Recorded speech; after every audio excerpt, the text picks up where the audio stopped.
Build Institute of America. So I want to welcome you into our first webinar for the year 2020. We're going to have a really good presentation today. I want to just show you here this very brief, very direct agenda. It's very self-explanatory. Our slides are slightly different this year, so instead of a myriad of announcements that I normally make, I think we're going to capture those later here in the presentation. So with that, I'm going to turn this back over to Mr. Eric Kissauer. He'll lead us through several slides. I'll come back on and do a little intro for Dr. Brett Mitchell. Thank you. Eric? Thanks, Mike. So the DBIA mission, you can see it there, to promote the value of design, build, project delivery. And it's evolving as we speak, as we start looking at more integrated project delivery and progressive design build. But our vision mainly here is to be the industry's preeminent resource for leadership, education, and objective expertise. And that's what we bring to you with these webinars. So our information and training, we have the manual of practice, the design build manual of practice. And this is free to all DBIA members. And this is invaluable to have that resource there. We have the designated design build professional certification. There's online learning. And then there's educational courses that are available in your local areas too, because I know that we have people from throughout the region. We can use more volunteers for almost all of our committees, regardless of the chapter that you are calling in from. So if one of these committees sparks your interest, we would appreciate hearing from you. You can contact Gloria Moore, our executive director. I would be happy to take your calls, and I'm sure Mike would too. One point of clarification is that on the Owners Council, you must be a city, public agency, or private owner of a project, meaning that you purchase the construction services, because this is the Owners Council is strictly for owners of construction projects. Next. So for public agency education and training scholarships, you can go online and apply for them there. We have two separate hotlines. At the national level, we have the one that you see there listed to DBIA.org. And then we also have some 3 local contacts in California. So that's where the DBIA-WPR.org online information is coming from. Next. So we have our lunchtime webinars lined out here. We have one coming up in April, and that one's going to be with, we're going to talk about some research that was done in conjunction with the Pankow Foundation and the Construction Industry Council. And what we're going to talk about is maximizing success in integrated projects. And Dr. Keith Molinar from the University of Colorado is going to be speaking with us then. And we're going to be, that's the March 19th webinar. We have a couple of people in the queue for the rest of the webinars, and we'll be announcing them as we get them firmed up. Here's some upcoming events. We've got a mixer coming up in a week or so on for the Bay Area, Young Professionals Tour in the Bay Area. If you're calling in from LA, Orange County, there's an event, a breakfast down there. You see our webinar. And then DBIA National, Developing an Acquisition Strategy in March. We have that, coming up there. One thing that's, could I have the next slide? We didn't mention it, we have our regional conference coming up in May. The announcements are out for that, and please sign up for that. It's going to be in Anaheim, and if you're going to have your family around, there's going to be discounted tickets for Disneyland that you've got to get in fairly quick, the way I understand it. Here's our board of directors. We have a very large board, but it encompasses like 7 different chapters. So we're all over Arizona, California, Hawaii, and Nevada. So that's the reason we have such a large board. We have a lot of leadership out there in the region. So this is Mike. Okay, I'll take this back over. So this year's theme, if you will, is design build from an owner's perspective. So it's our intent, aside from Dr. Keith Molinar next month, to generally have owners talking to owners this year. So in the past, we've had many super qualified practitioners with some owners sprinkled in. This year, we're trying to morph it so you hear directly from an owner more often than not. So we look forward to your attendance. Please keep an eye out for the notices as they come available. And again, this is just sort of recapping here where we're at. This is a touch redundant. And as we always do, we have to get our paperwork in order and such, but we will be applying for continuing education units for your DBIA certification. So look forward to that.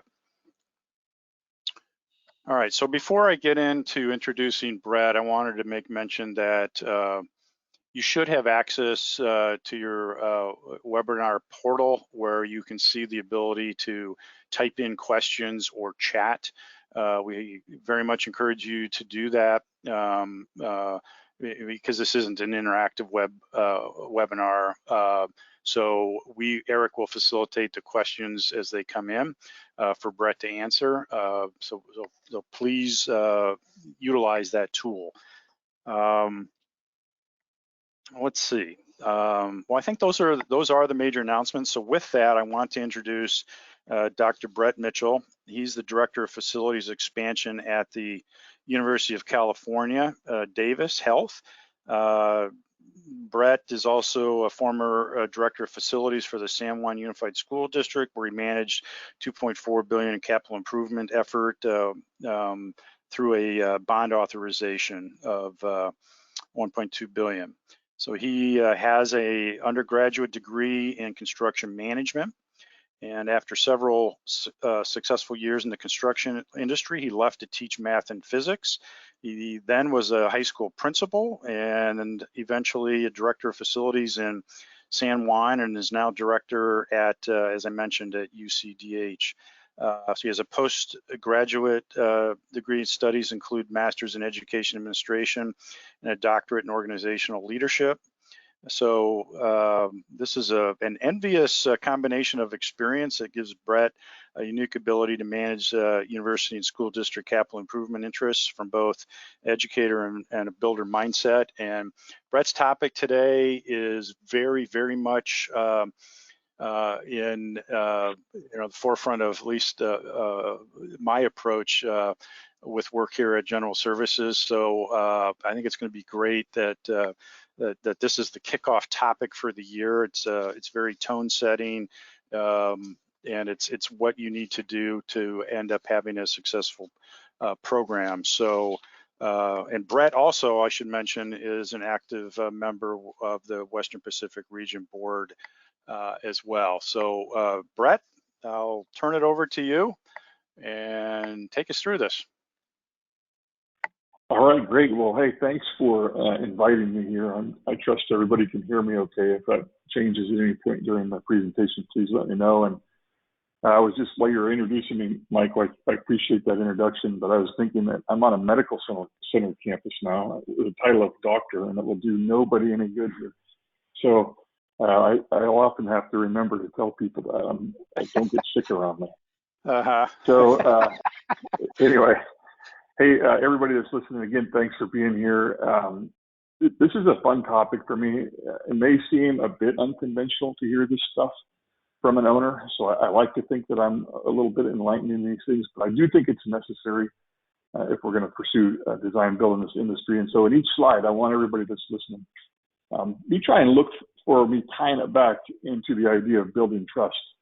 I'm going to try and do a little bit of a historical perspective and then get into some mindset stuff, but I'm going to try and tie it back to trust in every slide, or at least close to that.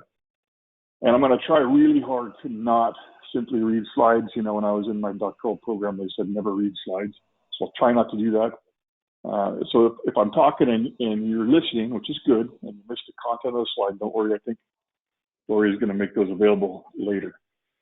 All right. So, yeah, milestone 1, building trust in the owner design builder relationship. I know that milestones are 0 duration activities, but this is something that's an ongoing thought process for you in a trust relationship. So first and foremost, in the contracting community, we need to be able to trust. Owners need to be able to trust that we're making informed decisions. You know, or I should say that the builders need to trust that we as owners are making informed decisions on our delivery models.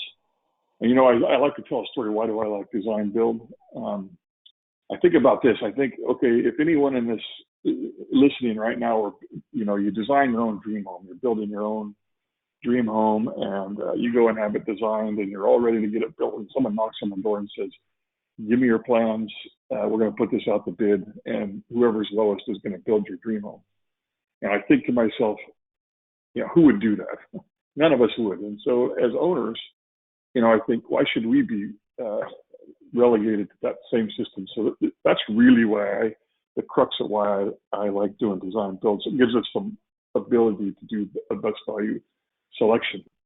But, you know, in that same vein, is it always the best thing? No. You know, we have to, as owners, in order to build trust, you know, the industry has to know that we're making the right decisions. And sometimes single scope items may be better suited for a hard bid project like a roofing project. However, it does take trust. Just a second. I'm sorry. We said we wouldn't interrupt, but I have to interrupt. Irene, it seems that some people are having an audio problem. Could you look into that? Okay. Go ahead, Brett. I'm sorry. That's okay. Now, do I need to start over, or is it for everybody, or is it just for a few, do you think? Looks like it's 2 people, but I'm not sure. Okay, got it. All right. Sorry to those 2. So anyway, however, this does take trust, and I'm going to talk a little bit later in the mindset shift that some just aren't going to get it. I'm stealing that from Dr. Barbara Jackson. You may have heard, but I'll go into that later. So in support of that previous slide, this is actually so design build, DBIA puts out their best practices, and this is best practice number 1. You know, to build trust, you're doing design build because it makes sense, and not just because it's popular. And I'll look at that a little bit later too. That it's getting much more popular. Again, you know, the industry needs to know that as owners, we're making informed decisions, not just because it's the popular thing to do. So that's our best practice number 1. Again, I'm stealing a little bit from DBIA certification slides here, which indicates, you know, that among other things, the culture within an organization is often as important as any other factor, as some of these bullets tend to indicate here. Especially for a best value selection, you know, you and or your organization may not be ready. And so for owners that may be on the line, be thinking about what's required, at least philosophically.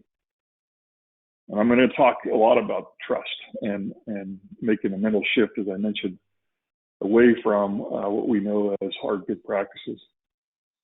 And as owners, you know, really, again, I said this, the builder community needs to be able to trust that we have the right culture, you know, or at least we're moving in that direction.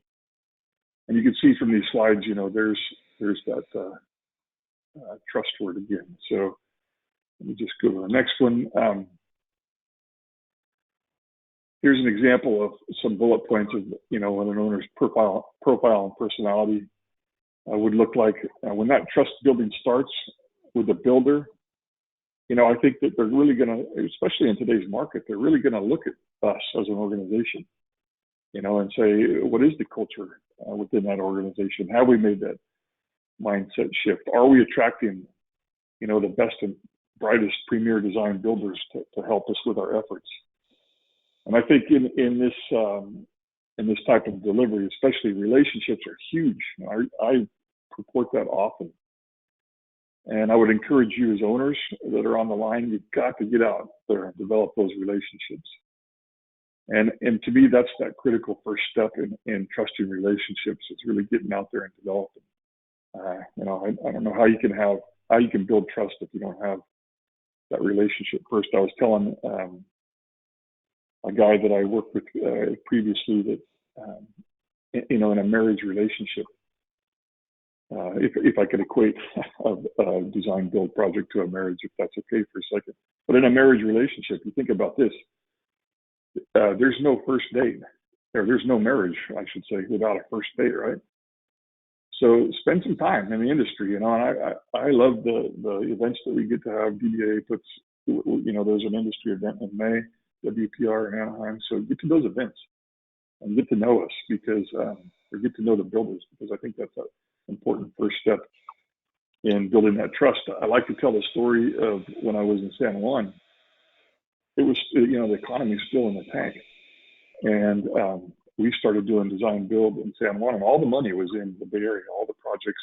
There was, I always say there was like a bumper to bumper traffic from Sacramento to San Francisco with company trucks going to where the work was. But when we really started to develop the best value model in San Juan and really focusing on trust and good relationships, I really felt like we got some of those builders in that build industry to look at us and give us good looks. And so that's my evidence.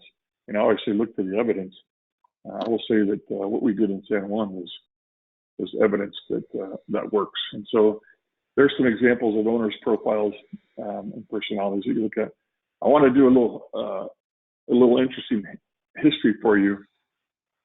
As this timeline reveals, design build is not new, despite what some might think. If you look, for centuries, the master builder utilized an integrated design build singular contract type of responsibility. And there's only a brief time in history, beginning, it looks like, around the Industrial Revolution, and that's probably the reason maybe, and starting to recede into the 1980s. But the process in that time frame, in the Industrial Revolution, is really when the process was bifurcated. And if you've ever been to, say, like downtown Philly, with those early historical buildings, you say, man, they're still standing, right? I mean, those are good, solid buildings. And so, like I said, it was bifurcated in the Industrial Revolution in the 1980s. But I believe that it was in that time, that this bifurcated period of time, that created some of the distrust and animosity that I think we still experience today in some respects. But so there's just a little bit of a history lesson I want to give you. And then you're going to see in the next few slides that there's a movement, I think, to this integrated model that I'm talking about, a design build. And for this integrated model to be successful, these attributes that you're looking at need to be in place. The process of integrating, it also proves, in my opinion, to improve relationships, which, as your relationships get better, I think that in turn builds trust. And, the move to integrate influences the fundamental concepts. I'll say that again. The move to integrate influences the fundamental concepts of cost, influence, and scheduling, as well as risk. So I challenged you in a previous slide that there is a move to integration. And so you owners know in the room that this integrated model is catching on, that design build is catching on. Here's some examples.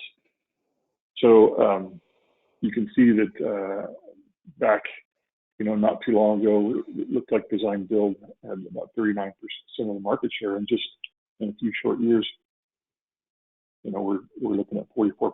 So it's building quickly. So I'll encourage you, owners that are on the line, really start shifting your mindset to that trusting type of relationship if you haven't already. It will get, in my opinion, if this market stays the way it is, it's going to get harder and harder to draw looks at your work if you're not on board with this type of delivery.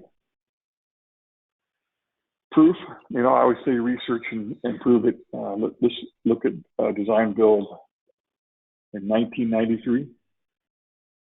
Not much, right? Compared to today, the use of design build. So it's catching on. So I like to say that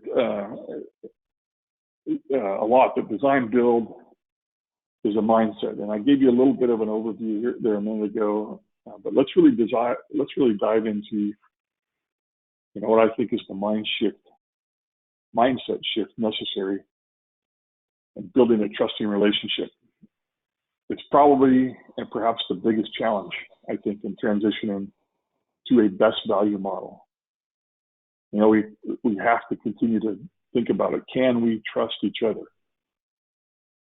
Go deeper on that. Can we think and can we act as one entity? And really just think about that. Can you think and act as one entity, as an owner? Can you really be on that same slide? And so to that end, I like to again introduce an implementing technique from design build that, as a challenge to the owners in the room, you have to have buy-in from the top. This will never work if your senior leadership isn't bought into this mindset. So, or hopefully, I'm not sure who's on the line in terms of owner, but for those of you who are, I'm issuing you a challenge, to really think about this. If you're in the leadership role, are you bought in? And if you know people that are not or thinking about it but aren't sure, I always say put them in contact with me. I'm happy to talk about this type of thing to anyone, anytime. It's something I enjoy doing. So moving on from here, making the mental shift, getting more into the nuts and bolts of that topic, building trust. You've got to build trust in your teams. I've said that. And remember, I said I'm going to go a little bit deeper in the mindset shift. But I'd like to first address it with you as individuals. I really would encourage you, if you don't know how you're built, if you don't know what your strengths are, if you don't know what makes you feel strong and where you feel weak, I encourage you to really get into that study, because there's some people that are just built in a manner that's great, but maybe not conducive for this type of delivery. And so I like to give an example. Mike mentioned that I left industry for a while, and I actually will tell you that I left industry because it was a design bid build marketplace. And I was miserable. I hated it. I thought I'd made the worst decision of my life, and so I got out of it. And I actually got into teaching because I loved that interaction. I remember being in college, having some opportunities to teach. So I got into teaching, and I went through teaching, and I got a job as a principal at an alternative education site. It was a continuing education. Sorry. It was where some of the problem kids went. And I had a friend, Tom Reedy, was the principal at the comprehensive site. And we worked together at the two different sites, and we talked often. And I remember we were talking one time, and Tom was talking about this parent that was mad at him and this discipline issue that he had to do, and how he hated that process. And I said, really, Tom? When a parent comes in the room and is mad at you, that bothers you? He looked at me, he's like, I hate that part. I'm like, man, I love that part. He's like, how could you like it when someone's mad at you? I'm like, Tom, I see that as an opportunity for me to build an ally. That's what gives me energy. At that point, I see someone that's angry and think, how can I develop a relationship so that they trust me? And he looked at me like I was crazy. And he said, what part of your job do you hate? And I said, honestly, teacher evaluations. And he fell out of the shirt. He goes, Brett, you're a principal. You have to evaluate teachers. You know, you have to, the teachers need to know what the data's telling them, and that's your job. I'm like, yeah, I know, but I hate it. So we came up with this plan. We devised a plan. Hey, let's be co-principals. Tom, I'll take on all the discipline, both sites. I'll take on athletics, all that stuff, all the warm and fuzzy stuff. I'll do it. If you will interact with the teachers and deliver them the bad news of, you know, how their teaching style is not working with this particular set of kids or other things. And we did that. And I'll tell you, it was a fantastic experience where we both thrived in our roles. And so that's just my encouragement, to really know who you are and understand what you're doing. Because I really believe that you're going to build trust in your teams when you're putting the right strengths into the right positions on that team. Okay. Moving on. Remember that master builder concept that from that timeline I gave you, you know, going all the way back to the Code of Hammurabi, where it was, you know, back when it was an eye for an eye, tooth for a tooth, right? Well, I really believe, you know, as was my situation, that most of us are victims of life's experiences, whether that's good or bad, I don't know, but in that traditional linear design bid-build method, it frequently resulted in a very adversarial relationship amongst the parties. And so, you know, transitioning to a collaborative or design build type of relationship requires an active and an ongoing effort to really sustain that positive frame of mind. But when you're engaged in that, and it's a journey, when you're engaged in that, this builds trust. People will see that. In fact, I was just talking yesterday to some folks in industry over lunch about, you know, how my early design build experience, as I mentioned, it really soured me in the industry. But now I'm here really trying to promote and advocate that there's a better way to deliver projects as a team. So, you know, you can use collaborative or progressive interchangeably. I think it's confusing. So I just prefer to think simply in terms of best value, really, that really addresses how we're trying to develop our design build projects. And so what you're really going to need to show is participatory leadership, and especially as an owner, you know, engaging the entire team. And if you think about it, none of us individually is as smart as all of us collectively. When you're doing certification classes, we have this paperclip exercise, but when we were practicing for these slides, Eric asked the question, I'll use that example because I think it's a great one. He said, hey, have you ever played scramble golf? Think of it as an individual. If any of you have ever been on the golf course with me, I'm terrible. I hate the game, right? But all of a sudden, I get on a team with some people, and all of a sudden, I got a great score at the end of the game.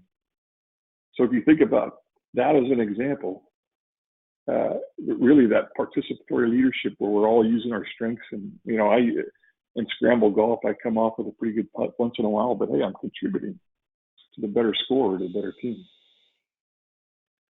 So, you know, I think that the build community, when we think about that, you know, they're thinking in terms of what are owners bringing to the table? What are we bringing? And builders need to trust that we're putting our best people out there and that we're going to be fair and consistent. Those are the things that the builders need to trust as owners, that we're going to be fair and consistent.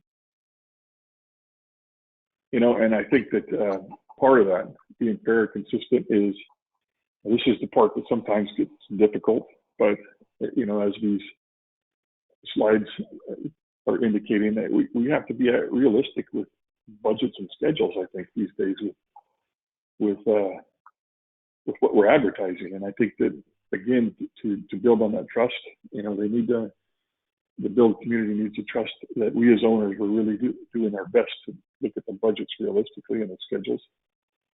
And that they also need to trust that we're going to have the decision makers available. You know, have those decision makers on the team and readily available. Because what happens when they're not is we're killing that schedule, right? We don't have the people necessary.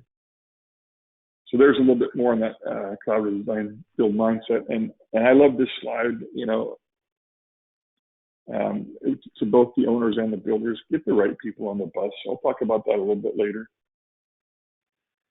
And I don't know, honestly, if there's a magical formula to getting the right people on the bus, but you know, I mentioned it. It sounds harsh to say, but I don't think everyone's going to get it. Knowing people's strengths is just a start. And I know people that are great estimators, right? And the builders on the phone might think, yeah, we do too. We know people are great estimators, and they're strong at that for a reason. And that's how they're built. Put them in front of a team in a negotiation. It may not be the best place for them. I don't know.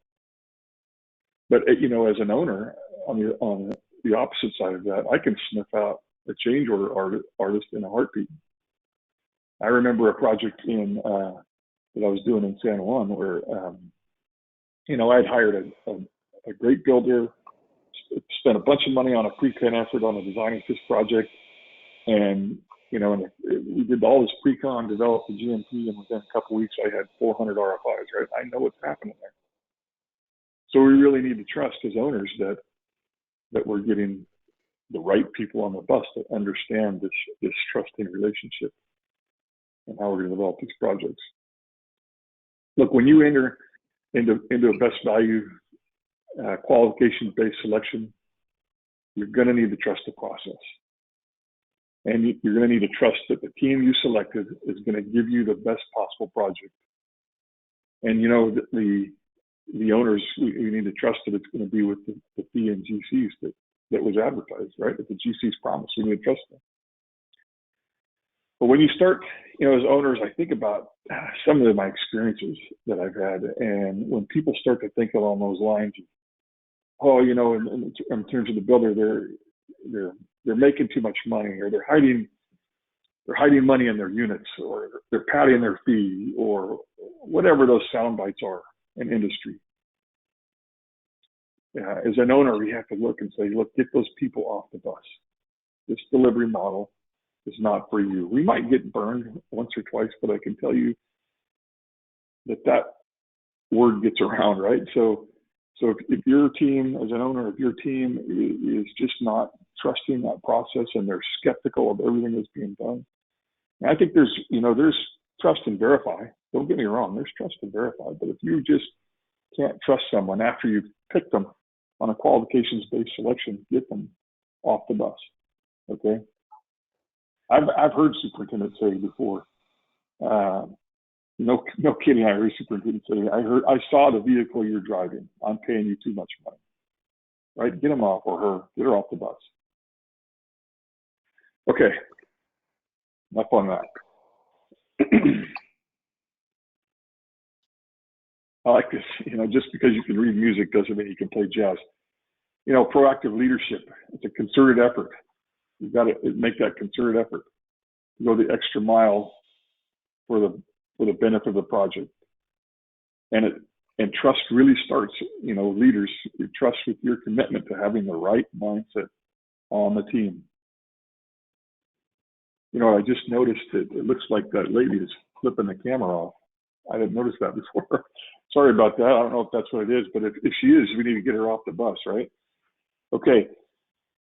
Yeah, just because you can read music doesn't mean you can play jazz. Again, those are some examples that we really just need to be proactive as leaders. If you haven't read Jim Collins' Good to Great, I always like to, when I'm talking to folks, I always like to throw out good reads. You know, and in that book, Jim Collins says, get the right people on the bus. That wasn't my term, so I want to make sure I cite that. And get the wrong people off the bus. Good to Great, Why Some Companies Make the Leap and Others Don't. It's a good read. It should be the, you know, standard read for any agency or builder. And it just really describes how companies transition from being good companies or agencies to great companies, and how sometimes we fail to make those transitions. And that's important. You know, how do we analyze and make sure we're not failing to make that transition? Again, making that transition from that linear hard bid mindset to a really relationship-based, trusting type of delivery model.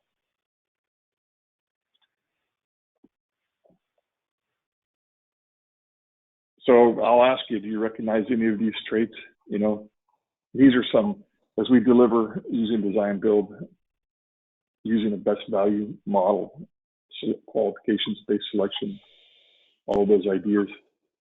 You know, really recognize these traits. You know, I call knowers. These are the knowers around you. You know, these may be some traits that you recognize from previous projects. Maybe don't perform or didn't perform as well as you expected. These are the thought processes, you know, that we're saying, get them off the bus. They will erode trust.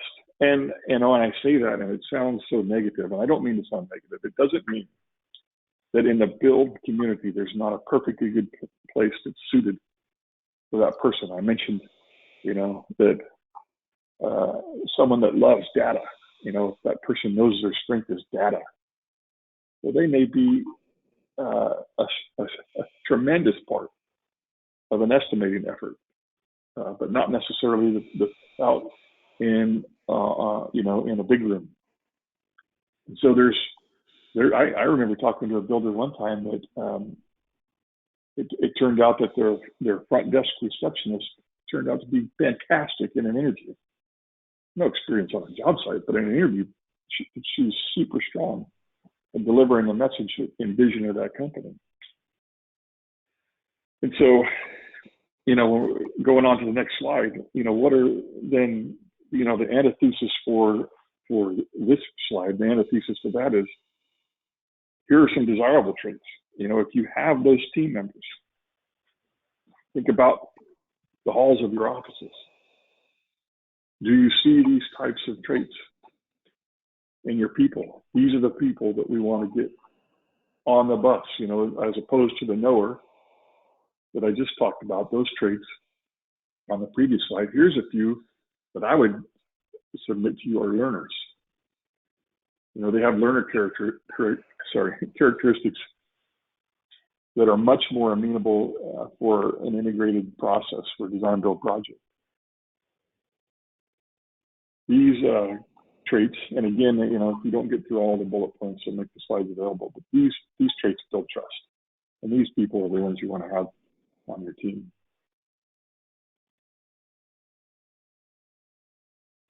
So, you know, we're not just sharing information in a collaborative manner.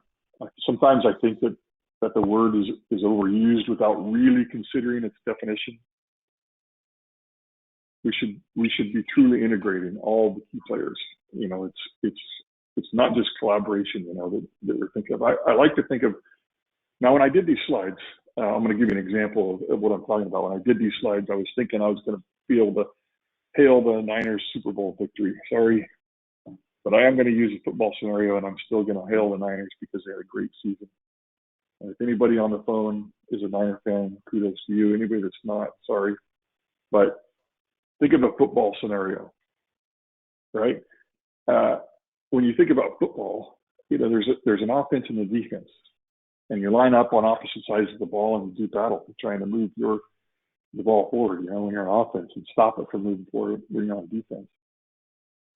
And, you know, that's sort of that old segregated model. And in this new integrated model, which is really that fundamental change in mindset, you have to be able to think about it. Okay, we're not lining up on opposite sides of the ball anymore, right? We're lining up on the same side of the ball. We are the same team. We're on offense together. We're on defense together. Everybody, the owner, the builder, the trades, on the same team. So then you think about it. Okay, well then what are you lining up against? What's on the opposite side of that ball now? Well, for me, OSHPD. Hope there's no OSHPD people on the phone. Or for K-12 folks that may be on the line, DSA. Or you know, time, schedule, differing site conditions, all this stuff, the conditions that exist in a project or that come up on a project, that's what we're lining up against. in this integrated model. We're on the same team, and opposite of the ball are the circumstances of life that affect our successful project that we're going to tackle together. Here are some things that you can look at really quickly. Again, these things build trust. And I'm thinking that, yeah, like the fourth or fifth bullet down there, there's that word transparency. Transparency is a key factor of obtaining trust. You know, a great read I'm looking at right now is Fierce Conversations. You know, sometimes transparency means having a tough conversation and you get past it. I was fortunate to learn in college. You know, I played rugby for just a short period of time, but you know, in rugby, you go in there and you really beat each other, beat the snot out of one another for a little while, and then afterwards, you just have a great time together. And so, you know, transparency means sometimes having difficult conversations, and you do that. When you do that, you have to be able to trust that we're going to move past these difficult conversations. And remember, we're on the same team. It's motivating. It's that collaboration. It's goal setting. It's accountability, and all of that is found in open and honest communication and transparency. And I think part of that, you know, in the slide says interdisciplinary fluency, you know, recognizing that activities that affect one discipline or trade will likely affect another. You know, in that football scenario, if someone misses a route, it's going to affect the quarterback. So we really have that interdisciplinary influence and recognize that what we do, it could affect others. I was thinking that I probably should have ended with this slide, so keep this in mind. And just let me again challenge you that, especially you owners on the line, the number one reason, if you don't hear anything else today, hear this: the number one reason for team failure is lack of trust. Trust changes everything. And again, this is from DBIA, you know, just key factors in enabling team alignment. You know, there's some great bullets there, right? We've got early involvement, we've got qualifications, everything that goes into that process, cost transparency, you know, all important stuff. But what's in there that's less tangible, right? What's in there that's not tactile that we need to have is trust. If we can't trust, then we're going to derail our project.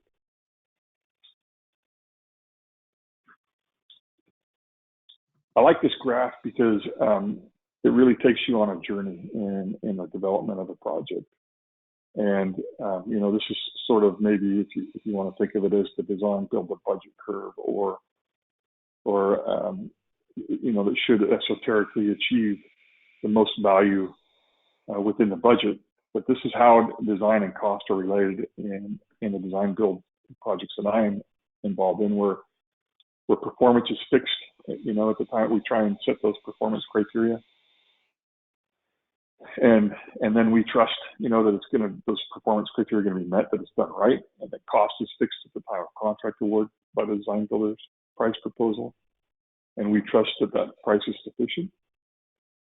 But even when, what I like to point out is, even when the elements of trust are in place individually, we also need to trust the process. And this slide really gives you that great example of, okay, you've got in that middle line at the end, you've got your budget set in your mind as an owner. And what happens is that iterative process of cost and range of design, where, you know, that first big, tall, you know, apex there, the top side of that parabola, I put in red, trust the process here, because, you know, if you're new to this, when you enter into a qualification-based selection, and all of a sudden your first budget comes in at whatever it is, 100% DD, and it's $5 million more than you budgeted, you're going to be thinking, what in the heck have I gotten myself into with this builder? Okay, it's at that moment that I would say, trust the process. You know, you you've given yourself over to trusting people. Now you need to trust the process. Just hang in there, interact, be engaged, talk yourself through it, because soon, you're going to be at the bottom side of that parabola where you're under budget, right? And then these same people are going to be heroes in the room. And you're going to think, okay, we did the right thing. And there's going to be several iterations of that. But I will tell you that in every project that I've been involved with thus far, we get to the end. Here's your goal. We have cost and design alignment. And then you have your successful project towards the end. So trust, I think it's critical. And if I haven't made that point, maybe I'll have another opportunity at one of these industry events. That leads me to the end. And actually, I left some time for questions. I should have added more slides, I guess. No, I think you're doing really good. That's very much appreciated. This is definitely a foundational element to how we become successful in design build. I've been doing a lot of similar reading that you have. And, if we look at this, when you talked about the both and thinking, it's what I've often referred to as above the line thinking, where we look for the opportunities, not just the problems. We're, proactive instead of reactive and things like that. And we can all see people in the meeting every day that will dive below the line and just bring the room down. But it's those people that can inspire with that but and thinking to move the project along and get the problems resolved. Do you have any specific techniques that you're using for building trust? Well, I think probably first and foremost is the one that everybody's probably used, a lot of pool planning. I think that's a great tool. When you have everybody in the room and you're doing that pool planning and you're really talking about the different swim lanes, I think that's probably key. So, Mike Meredith, I know that you've been working with this Stephen M.R. Covey book on the speed of trust. You want to talk a little bit about that? Yeah, thanks, Eric. Yeah, I was actually just getting ready to jump in. So, Brett, kind of to that end, as an owner, you are sort of the tone setter for the project, right? It's your money. It's a large degree of how people comport themselves and how they act are a result of how owners act. And so one of the things that we've done here in my program at DGS is the encouragement of books and reading books. And one of them that I recommend is The Speed of Trust. It's a Stephen Covey's son. I think it's Stephen M.R. Covey. There's some super fascinating things in there that if you're one that wants to think of like this trust or this leap of faith type thing that is more like soft skill, I encourage you to dive into the book, because there's very particular business reasons, as it turns out, that if you implement trust in the right way, there's a specific payback to an owner. So I have I don't know, kind of a passion, I guess. I think this is just a really important thing for people to invest in. So recommend the book very much. What about Brett, through like partnering in any particular way or techniques? Do you have any specific, I don't know, maybe projects that you've done, or if that worked with facilitators that might incorporate the really on point topics that you've mentioned here today? I'm in my mind, I'm racking my brain trying to think of a specific example, but and let me come back to that. I'm trying to take myself back to when I was involved with projects directly. Mm-hmm. Which, by the way, I'm looking at my picture thinking, man, I need a new picture because I'm much older than that. But you know, for me, in